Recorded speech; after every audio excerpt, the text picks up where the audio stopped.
దేవునికి స్తోత్రం. ఆయన పరిశుద్ధమైన నామమును బట్టి మీ అందరికి కూడా వందనాలు. దేవుని వాక్య భాగంలోనికి వెళ్దాం. ఈ దినం దేవుడు మనతో మాట్లాడే విషయాన్ని చదువుకుందాం. సమూయేలు రాసిన 2వ గ్రంథము 3వ అధ్యాయం 1వ వచనం.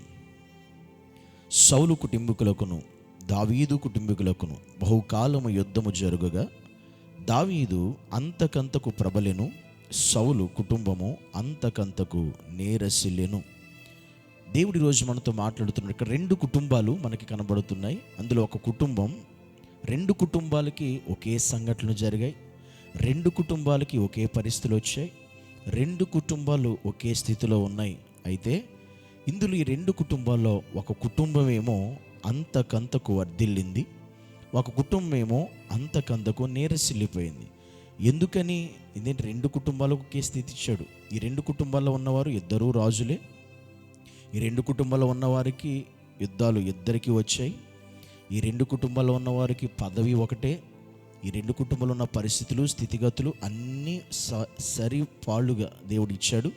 అయితే ఇందులో ఒక కుటుంబమే వర్ధిల్లినట్లుగా, ఒక కుటుంబం అంతకంతకు నీరసిల్లినట్లుగా కనబడుతుంది. ఎందుకని? ఈరోజు కూడా చాలామంది చూడండి, ఒక కుటుంబం ఏమో దినదినము ఆశీర్వదించబడుతుంటే, ఒక కుటుంబమేమో దినదినము దీవించబడుతుంటే, ఒక కుటుంబం ఏమో దినదినము నీరసిల్లిపోతూ, దినదినము ఇంకా దిగజారిపోతూ, దినదినము ఇంకా అంతకంతకు దేవునికి దూరం అయిపోతూ ఉన్న కుటుంబాలు నేటి కాలంలో మనకి చాలా కనబడుతూ ఉన్నాయి. ఈరోజు మన కుటుంబాల విషయానికి వస్తే, నిజంగా ఈరోజు మన కుటుంబము దినదినము అభివృద్ధి చెందే కుటుంబంగా ఉందా, లేదా దినదినము నీరసిల్లిపోయే మన కుటుంబాలు ఉన్నాయా అనేది ఒకసారి మనం ఆలోచించుకోవాల్సిన ప్రాముఖ్యత మనకి చాలా ఉంది. ఎందుకంటే ఈరోజు మన కుటుంబాలు దినదినము అభివృద్ధి బాటలు నడిచే కుటుంబాలుగా ఉండాలి. ప్రతి దినము దేవుని కృపచేత నింపబడి, ప్రతి దినము నూతన కృపతో నింపబడి, ప్రతి దినము దేవుని సన్నిధిని అనుభవిస్తూ, ప్రతి దినము దేవుని ఆశీర్వాదంతో నింపబడుతూ మన కుటుంబాలు వర్ధిల్లాలి. అంతేకాని మన కుటుంబాలు దినదినము అంతకంతకు నీరసిల్లిపోయేలా మన జీవితాలు కానీ, మన ఆత్మీయతలు కానీ, మన బ్రతుకులు కానీ ఉండకూడదు. కానీ ఇక్కడ 2 కుటుంబాలు అలాగే ఉన్నాయి. దేవుడు అందరికీ సమానంగా చూస్తాడు. నిజంగా దేవుడు తారతమ్యం లేనివాడు. దేవుడికి ఏమీ స్వార్థం లేదు. దేవుడేమీ స్వార్థపరుడు కాదు. ఆయన అందరినీ ఒకేలా చూస్తాడని బైబిల్ గ్రంథం సెలవిస్తుంది. మరి అలాంటప్పుడు నువ్వెందుకు, నీ కుటుంబం ఎందుకు దినదినము నీరసిల్లిపోతుంది అంటే, దావీదు కుటుంబం అభివృద్ధి చెందింది, సౌలు కుటుంబం నీరసిల్లిపోయింది. అంటే దావీదు ఎలా ఉన్నాడు, సౌలు ఎలా ఉన్నాడని మనం అర్థం చేసుకోవాలి. దావీదు దేవునిలో ఉన్న విధానం బట్టి అతని కుటుంబం దీవించబడింది. సౌలు దేవుని ఆజ్ఞను మీరి దేవునికి వ్యతిరేకంగా బ్రతికిన జీవితాన్ని బట్టి సౌలు కుటుంబం అంతకంతకు నీరసిల్లిపోయింది. ఈరోజు ఏ కుటుంబం అంతకంతకు దినదినం అభివృద్ధి చెందిద్ది, ఏ కుటుంబం అంతకంతకు నీరసిల్లిపోద్ది అంటే, దేవుని సన్నిధిలో అన్ని విషయాల్లో ఆయనకు లోబడి ఆయనకు మహిమకరంగా జీవించిన ఏ కుటుంబం అంతకంతకు నీరసిల్లిపోదు, అంతకంతకు అభివృద్ధి చెందింది. ఏ కుటుంబం అయితే దేవునికి లోబడకుండా, దేవుని మాట వినకుండా, ఆత్మీయంగా కాకుండా ఈ లోక సంబంధంగా జీవిస్తే దేవునికి దూరం అయిపోతారో వారు అంతకంతకు నీరసిల్లిపోతారు. కానీ ఈరోజు నువ్వు నీ కుటుంబం ఇలా ఉండడానికి ఈరోజు కారణం ఏంటో నీకు అర్థం కావాలి. ఈ 2 కుటుంబాలు, ఒక కుటుంబం దీవించబడి ఆశీర్వదించబడ్డ, ఒక కుటుంబం నీరసిల్లిపోవడానికి కారణం కూడా ఉంది.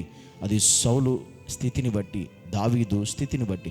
ఈరోజు నీ స్థితి ఏంటి, నీ పరిస్థితి ఏంటి, నువ్వు ఎలా ఉన్నావు, నీ కుటుంబం ఎలా ఉంది, నీ కుటుంబ పరిస్థితులు దినదినము ఎలా ఉంటున్నాయి, నీ కుటుంబ పరిస్థితులు దినదినము కృంగిపోతున్నాయా, బలహీనపడుతున్నాయా, అభివృద్ధి చెందుతున్నాయి అనేది నువ్వే చెక్ చేసుకోవాలి. మనం ప్రతి దినము మన కుటుంబాలు దేవుడు ఆశించింది ఏంటంటే, దేవుడు ప్రతి కుటుంబం దీవించబడాలి, ఆస్వాదించబడాలి, అభివృద్ధి చెందాలి.